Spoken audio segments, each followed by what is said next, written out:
bedtime go at your house? Let me just tell you that bedtime usually starts out great at our house, but when it's time for me to say goodnight and leave the room, everything usually falls apart rather quickly.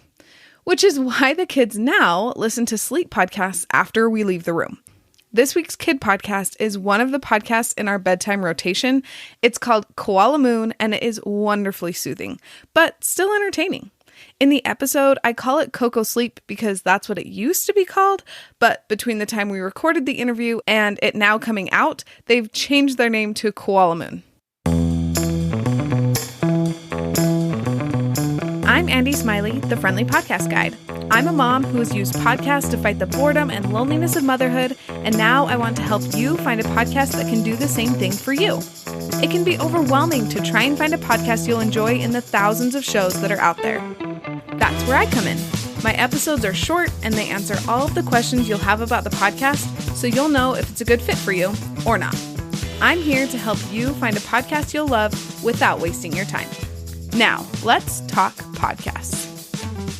The Koala Moon team describes the podcast like this: original bedtime stories and meditations for children designed to make bedtimes a dream. The magical sleep meditations and short stories are delivered in a relaxed audiobook style with calming sleep music. The length of each episode is about 30 minutes. Before we learn more about Koala Moon, we're going to take a quick break to talk about my free podcast consultations. I've been able to talk to some amazing podcasters about their shows while doing interviews for the Friendly Podcast Guide. And along the way, I've learned so many tips and tricks on how to start a podcast from the hosts I've interviewed and from personal experience. I've talked to podcast hosts about what made their launch successful and what made it more difficult, and I for sure know what I would do differently if I could go back and launch my show again. And I want to share my knowledge with you. That's why I'm offering free podcast consults, and I have a couple of spots open in the next month. If you need help nailing down your podcast idea, figuring out your niche, or you have any other podcast questions, I would love to work with you to answer your questions and help you launch your show. If you're interested in working with me, fill out the intake form in the show notes. I can't wait to help you make the podcast of your dreams. Now we get to hear from Abby as she talks about the delightful place she lives and how her adorable dog has a starring role in the podcast. For some reason, Abby's audio is a little muffled, but I promise it is worth listening to for her wonderful stories and calming voice. Abby, welcome to the Friendly Podcast Guide. I cannot wait to talk to you all about Coco Sleep. But before we dive in, can you introduce yourself a little bit to my listeners? Sure, happily. Well, thank you for having me, Andy. I am Abby Offer, and I'm from the Coco Sleep Bedtime Stories and Meditations podcast. I'm British, as you can hear. I live in Wales, which is it's Britain, but it's like I live just over the border. So I've got 2 kids. We live in the countryside. I have a dog. Gorgeous dog who's actually right here, and she's called Sunny. She features in the podcast too. I have this perfect picture of Wales in my head now, of the country with Sunny. That sounds pretty idyllic. Yeah, we go on daily dog walks where we live. It's really, really beautiful. I've never been to Wales and I really want to, so it's definitely on my list of places to go. Oh, gorgeous. Okay, sorry, I'm already getting distracted. Why did you want to start and be a part of Coco Sleep? Oh, lovely question. So I'm the narrator for Coco Sleep. It's a team effort. It's not simply me on my own. Having had my own young children and been through that kind of tumultuous time of having very little children and really wanting to raise them right and to be busy with them during the day and read stories at night and make sure they got enough sleep in between, I could really relate, or I really wondered why there weren't more sleep stories for children, not necessarily children's stories, but just stories that were beautifully crafted, really nicely presented, with empathy and with kind of themes in them that children could relate to, but not patronizing, just, big themes and themes of kind of having big feelings. But I couldn't understand why there wasn't this thing out there in the world for kids. There's an awful lot of kids content, but there isn't necessarily really what I would consider good quality kind of content that's got real integrity. So that's what I was very interested in trying to do. And with this, my lovely team at Sleepiest, we had a conversation and we decided actually what we wanted to try and do was, with the app is still in existence and it's hugely popular, but we started a podcast. And the podcast is very much in that niche of relaxing stories that children will enjoy, but also hopefully their wider family will also enjoy listening to. And it's taken all of us by huge surprise, absolutely huge surprise, just how loyal our listeners are. You know, we started with a free podcast. We now also have a subscription, like a premium stream. And honestly, the reviews just come in thick and fast with 5 stars and positive comments. It's just absolutely lovely reading what the children listening have to say about the podcast, and very often actually what their parents do about how much they all enjoy sort of listening together. How bedtime has been flipped from this punishment to a reward because they can sort of settle down and listen together of an evening. That is lovely. Okay, so my next question is, what do you want people to get out of your podcast? But I feel like you kind of just answered it, turning bedtime from a punishment to a reward. That is like so exactly what we want as moms with little kids. So that is awesome. For real, because it's every night, isn't it? It's every single day you get to the point where it becomes bedtime. The day has to end. And it's always a point of tension. At least in my household, it always was. You know, except possibly if their grandparents were over or someone else was putting them to bed. But on the daily, it tended to be a kind of potential time for things, should we say, for the wheels to fall off. Lots of crying, lots of frustration. So my dream is essentially just to produce something that will be really enjoyable, really just like good on every level. Like there's nothing sinister, there's nothing dark about it, there's nothing that's going to give the kids nightmares, there's nothing that's going to get them addicted. Like, no, this is just a really beautiful story that's going to be just long enough and read in the way that's suitable enough to just help you drift off to sleep. That's it. Definitely. Well, and what I've noticed is some of my kids are really good at going to sleep and others are not. And, and my kids that aren't as good, they need that extra little help, right? They need that meditation or that story that they can kind of focus on as they're falling asleep so that they can go to sleep. Yeah, that's right. Literally to change gear in their brains, or I like to think it's something that they'll hear a story or they'll choose a meditation, just something that will pique their curiosity, and it will keep them curious enough to forget whatever it was that was happening before, you know, because I think bedtime stories have this fantastic magic to them that they can shift you out of whatever state you were in into a new state. Like you can forget whatever happened during the day, or if there was a big flare up over tea or whatever. You know, once you're in bed and you've got a story, you can move into a completely lovely new place, and you'll go to sleep and you'll hopefully, you know, sleep really well and really deeply, and you'll wake up refreshed, and your next day is just going to be better. Definitely. So I feel like your podcast, it's kind of obvious, but I do like to ask, how would you describe the vibe of your show? The vibe is very relaxing. It's soothing, calm, gently funny. I really love the story writing. You've got a few great writers, and they tend to have some lovely characters or the turn of phrases that they put in there, or the little, like Sunny and Hector are two of our sort of most popular characters, and they're two dogs. They're best friends. Sunny happens to be my dog. The writer wrote about her, and Hector belongs to our CEO. They were both puppies at the same time. So these two dogs go off on all kinds of missions and have all sorts of adventures, and they are always just having a bit of fun. And it's light-hearted, funny, sweet, a bit nostalgic, maybe. And just, soothing. Those are perfect words for a sleep podcast. So that's exactly what we're looking for, right? I love it. Yeah, it is. So one of my favorite questions to ask podcast hosts is what your favorite episode is. But before you answer, to give you a second to think about it, how about you tell us, where can people find Coco Sleep? Like social media, podcast, website, all that jazz.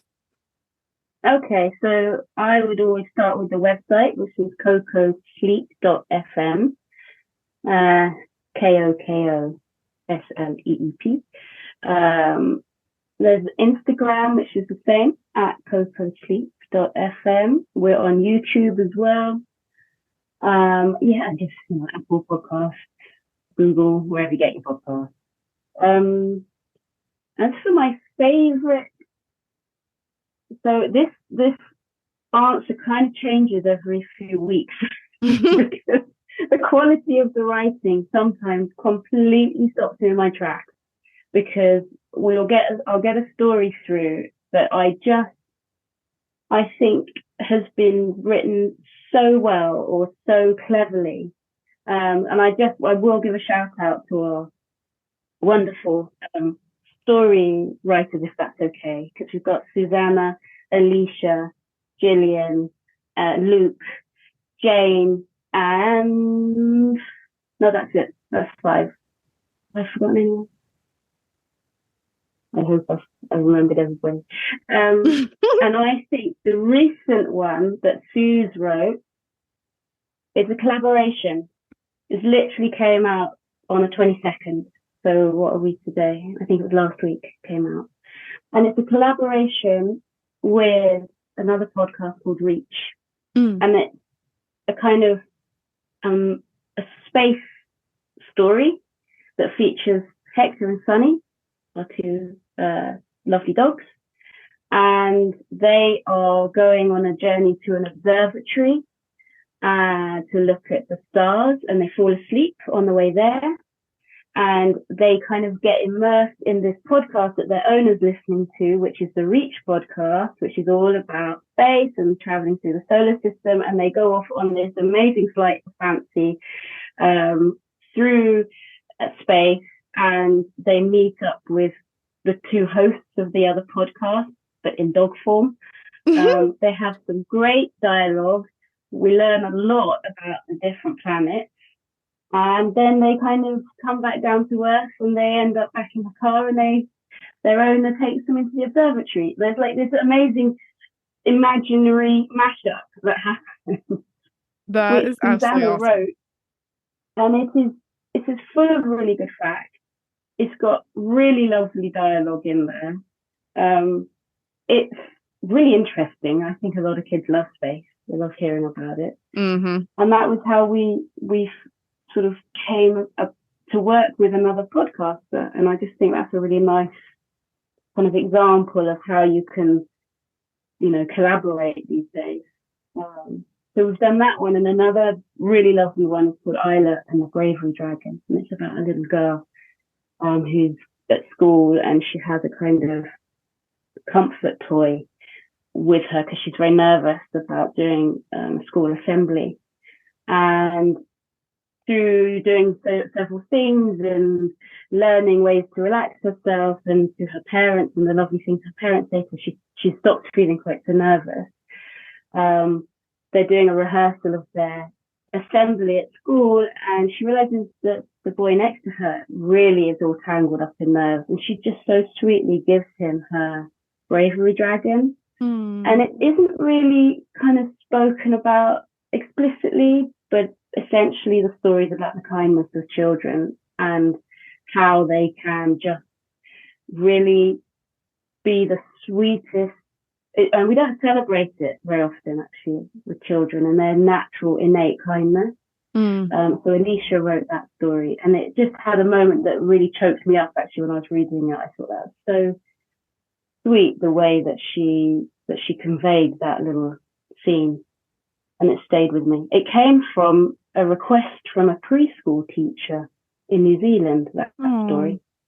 Preschool teacher whose own daughter was called Isla, who had this little bravery dragon, and she wrote in and said, could you write a story about it?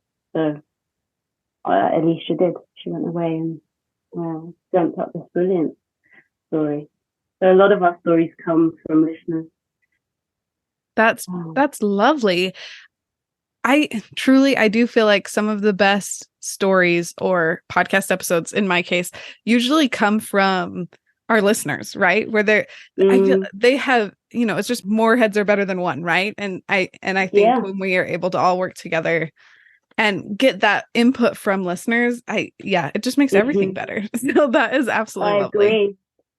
I think that's the real kind of amazing thing that Coco Sleep has sort of shown me, is that if you can keep the doors open to communication, you get back so much from people, from your listeners, from other podcasters.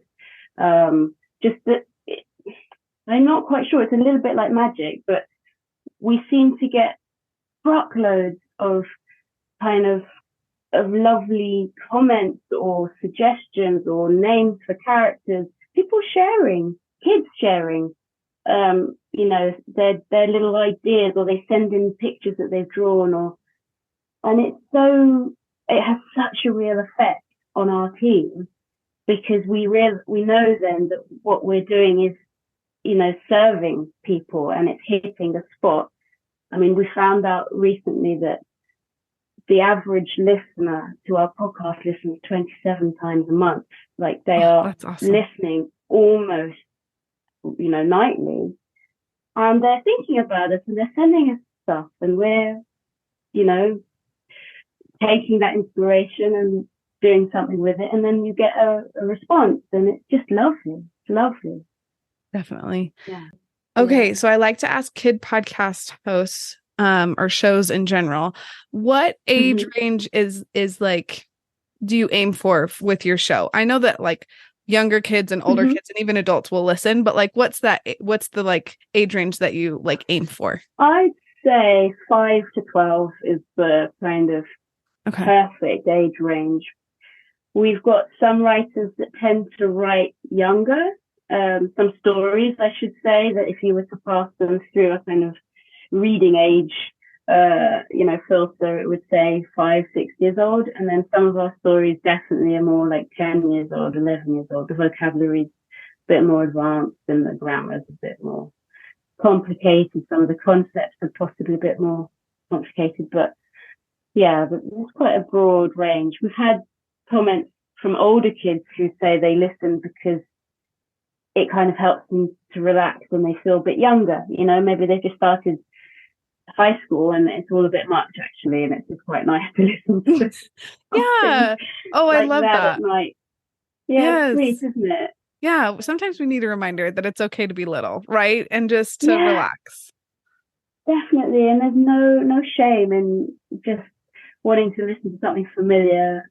And I should say to you, one of my major reasons for wanting to do this for children, I forgot to mention earlier, but I, as a child, listened to cassettes, because I'm like 120 years old. So I was listening to audio cassettes when I was a child. I was reading, but then I'd have to turn my light out, and that was that. And then I was allowed to listen, and I would always listen to the same ones. Again, probably from about the age of 8 until I was, 14, quite old. So I wanted to give that back as well, because I know how lovely that is, how comforting that is to have something to listen to. Absolutely. Well, thank you so much for making the show and being on my show today. It's been absolutely a lovely conversation, and I cannot wait for my listeners to find your listeners and join all of the people that already listen to Coco Sleep and just make bedtime a little bit easier. Like you said, I love that bedtime becomes less of a chore and more of something to look forward to. Well, thank you. Thank you so, so much.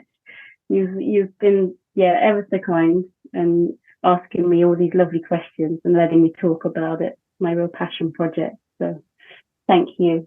Thank you for listening and for sharing. Thank you for listening to this episode. If you know someone or a family who could use koala sleep in their life, will you share this episode with them? Also, if you're thinking about starting a podcast, let's hop on a free consult call to talk about how to make that happen. Talk to you soon.